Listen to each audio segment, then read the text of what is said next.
გამარჯობა, ეთერშია საინფორმაციო გამოშვება დღის მნიშვნელოვან სიახლეებს ნინო თვალავაძე გაგაცნობთ. არასამთავრობო ორგანიზაციების ალტერნატიული ვარიანტი საკონსტიტუციო კომისია სამოქალაქო სექტორმა მართულ პარტიას გადაუნაწილებელ მანდატებზე განსხვავებული შეთავაზება წარუდგინა. მესამე სექტორი პრეზიდენტის არჩევის წესის შეცვლის აუცილებლობასაც ვერ ხედავს და ქართულ ოცნებას თხოვს, რომ ქვეყნის პირველი პირის არჩევის შესაძლებლობა კვლავ ამომრჩეველს დარჩეს. ცნობილია, რომ ქართულ ოცნებასთან ერთად საკონსტიტუციო ცვლილებების კენჭისყარში მონაწილეობას არასამთავრობო სექტორის წარმომადგენლები სახალხო დამცველთა და კონსტიტუციონალისტებთან ერთად მიიღებენ. გიორგი კიკაბიძე მუშაობს თემაზე, რომელიც ახლა პირდაპირ ეთერში ისაუბრებს უფრო ვრცლად. გიორგი, რას აცხადებენ საკონსტიტუციო კომისიაში დარჩენილი არასამთავრობო ორგანიზაციის წარმომადგენლები? სანამ უშუალოდ არასამთავრობო სექტორის წარმომადგენლების ვარიანტს და მოდელს გეტყოდეთ, მანამდე გეტყვით, რომ სახელმწიფო საკონსტიტუციო კომისიაში მუშაობას აგრძელებს მხოლოდ ამ დრომდე ერთი არასაპარლამენტო ოპოზიცია. ლეიბორისტული პარტია საკონსტიტუციო კომისიის ბოლოს ხდომას დღეს დაესწრებიან, თუმცა ისინი აცხადებენ, რომ კიდევ ერთხელ დააფიქსირებენ საკუთარ პოზიციას, როგორც პრეზიდენტის არჩევის საკითხთან დაკავშირებით და ასევე საარჩევნო სისტემაში შესატან ცვლილებების საკითხზე და ისინი აცხადებენ, რომ კიდევ ერთხელ თუ არ მოხდება მათი ხედვების და იდეების გათვალისწინება, ისინი კომისიას უნდობლობას გამოუცხადებენ და პროტესტის ნიშნად საკონსტიტუციო კომისიას დატოვებენ. ულტიმატუმი წაუყენეთ სამ ძირითად საკითხთან დაკავშირებით, ეს ხო პრეზიდენტის არჩევნების პირდაპირი წესით შენარჩუნება, მეორე საპარლამენტო არჩევნების ისეთი წესი, სადაც შესაძლებელი იქნებოდა სამართლიანად მანდატების გადანაწილება და მესამე სოციალური საკითხები, გარანტიები მოქალაქეებისათვის. სამწუხაროდ არც ერთი არ იქნა გათვალისწინებული, ბედისწერას ყავს ხელისუფლება აყვანილი, ვერ გავიდნენ და ვერ გადაავიჯეს როგორც ჩანს ივანიშვილის ნებას, მის პირად სურვილს და კონსტიტუცია ახალი პროექტი ისეა მოწყობილი, რომ სწორედ ივანიშვილს ერგება მთლიანად მის ინტერესებს. აქედან გამომდინარე, ბუნებრივია ჩვენ პროტესტს დავაფიქსირებთ უშუალოდ სხდომაზე და ბუნებრივია დავტოვებთ ამ კომისიას. გამოსავალი ასეთ შემთხვევაში ერთადერთია, როდესაც კართმევენ თავისუფლებას, როდესაც უკეთებენ ძალაუფლებას, უზურპირებას, რაც წინაპირობა დიქტატურის, ავტოკრატიული მმართველობის დამყარებისა, ასეთ დროს ხალხი უნდა გამოვიდეს, დაიცვას საკუთარი უფლებები, დაიცვას საკუთარი ქვეყანა და განთავისუფლდეს იმ მახინჯი რეჟიმისაგან, რომელიც ივანიშვილმა დაამყარა ამ ქვეყანაში. ჩვენ ვიქნებით ავანგარდში, ჩვენ ვიქნებით ერთ-ერთი ორგანიზატორი ამ პროცესებისა. საკონსტიტუციო კომისიის მუშაობაში მართულ პარტიასთან ერთად მონაწილეობას ამ დრომდე იღებენ მესამე სექტორის წარმომადგენლები.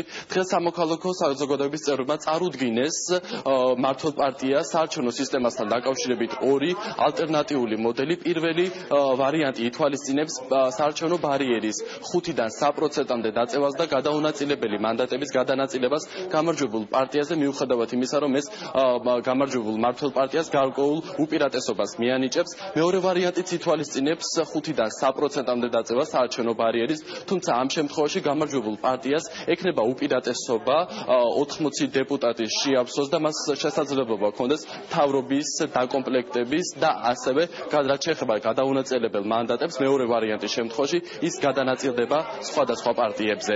არასამთავრობო ორგანიზაციის წარმომადგენლები ასევე აცხადებენ, რომ ამ ორი ვარიანტიდან მართლმა პარტიამ უნდა გაითვალისწინოს ერთ-ერთი, წინააღმდეგ შემთხვევაში კი საარჩევნო სისტემა იქნება მორგებული მხოლოდ ქართულ ოცნებაზე ან იმ გამარჯვებულ პარტიაზე, რომელიც გაიმარჯვებს მომდევნო არჩევნებში. ასევე მესამე სექტორის წარმომადგენლები აცხადებენ, რომ იმ შემთხვევაში თუ მათი ეს ვარიანტი, ამ ორი ვარიანტის გათვალისწინება არ მოხდება, მათ არ ექნებათ ხარდაჭერა კენჭისყრაში. ჩვენ გადავწყვიტეთ კომისიის წევრების ერთმა ნაწილმა, რომ მიუხედავად იმისა, რომ გარკვეულ საკითხებზე გვაქვს სხვადასხვაობა, კონსოლიდირდეთ ამ ერთ ყველაზე მნიშვნელოვან საკითხზე, რომელიც განსაზღვროს მთლიანად კონსტიტუციის სტრუქტურას, ძალაუფლების ბალანსს და შევთავაზოთ ალტერნატივა საარჩევნო სისტემასთან დაკავშირებით. პირველი ალტერნატივა ეს არის 3%-იანი ბარიერის 3%-მდე დაწევა და მანდატების პროპორციულად განაწილება, რაც მცირედ უპირატესობას აძლევს არჩევნებში გამარჯვებულ პარტიას, თუმცა ეს არ არის ისეთი დრამატული, როგორიც შემოთავაზებულია და მეორე ალტერნატივა, რომლის მიხედვითაც არჩევნებში გამარჯვებულ პარტიას შეევსება მანდატები 80 დეპუტატამდე იმისთვის, რომ დააკომპლექტოს მთავრობა და ეფექტურად განახორციელოს ხელისუფლება. ხელისუფლებამ უნდა გაიაზროს, რომ არ შეიძლება კონსტიტუციის ფუნდამენტური საკითხები მიუღებელი იყოს საზოგადოების ძალიან დიდი ჯგუფისთვის და მისაღები იყოს მხოლოდ ერთი პოლიტიკური ძალისთვის. ჩვენ ხელისუფლებას ვთავაზობთ ორ ალტერნატივას და ძალიან რთული იქნება მისი მხრიდან იმის დასაბუთება, რომ ამ ორი ალტერნატივიდან არც ერთს არ გაიზიარებს. დღეს არის რეალურად შესაძლებლობა იმისა, რომ ძალიან სერიოზული შეჯიბრი გაიმართოს ორ მოსაზრებას შორის და მათ შორის არის, რა თქმა უნდა, შანსი იმისა, რომ უფრო პროგრესულმა და რაციონალურმა აზრმა გაიმარჯვოს. ამიტომ ძალიან მნიშვნელოვანია, მიუხედავად მათი აქამდე გამართული პოზიციებისა და ჩვენ ვთხოვდით და მოვუწოდებით კომისიის ყველა წევრს, რომ ამ ერთ საკითხზე კენჭისყრაში მაინც მიიღონ მონაწილეობა და დააფიქსირონ ის პოზიცია, რომელიც ყველას გვაერთიანებს, რომ შემოთავაზებული მოდელი არის უსამართლო და მხარი დაუჭირონ ჩვენს ალტერნატივებს. ჩვენ დავესწრებით მთლიანად კენჭისყრის პროცესს, იმიტომ რომ გარდა საარჩევნო სისტემისა ჩვენ სხვა ალტერნატიული წინადადებებიც გვაქვს. ახლა რაც შეეხება პრეზიდენტის არჩევის წესს, აქაც ჩვენ ვთავაზობთ კომისიას, რომ ის ვერსია, რომელიც მოქმედ კონსტიტუციაში არის, ანუ პრეზიდენტის პირდაპირ არჩევის წესი დარჩეს და ჩვენი მთავარი მიზანი არის ის, რომ პრეზიდენტი პირდაპირ იყოს არჩეული, შესაბამისად ჩვენ არ გვაქვს პრობლემა იმ მუხლებთან დაკავშირებით, რომელიც მოქმედ კონსტიტუციაში არის, ამასაც დავაყენებთ კენჭისყრაზე. რაც შეეხება საარჩევნო სისტემას, მე ვიტყოდი, რომ ეს პირდაპირ კავშირში არის პრეზიდენტის არჩევნებთან. ხომ, იმიტომ რომ რეალურად თუ კი იქნება უსამართლო საარჩევნო სისტემა, ფაქტიურად და პრეზიდენტიც პირდაპირი წესით არ აირჩევა, ფაქტიურად ამ შემთხვევაში ძალების კონსოლიდაცია და ძალაუფლების კონსოლიდაცია მოხდება ერთი მმართველი პარტიის ხელში.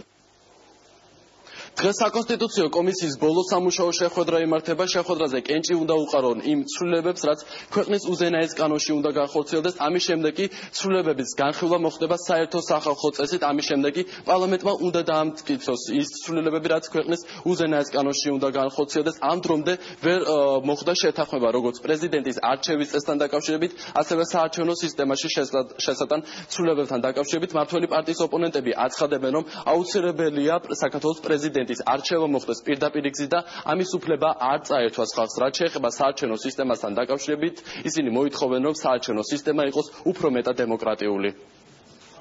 მადლობა გიორგი, პირდაპირ ეთერში გიორგი კიკაბიძე საუბრობდა. საარჩევნო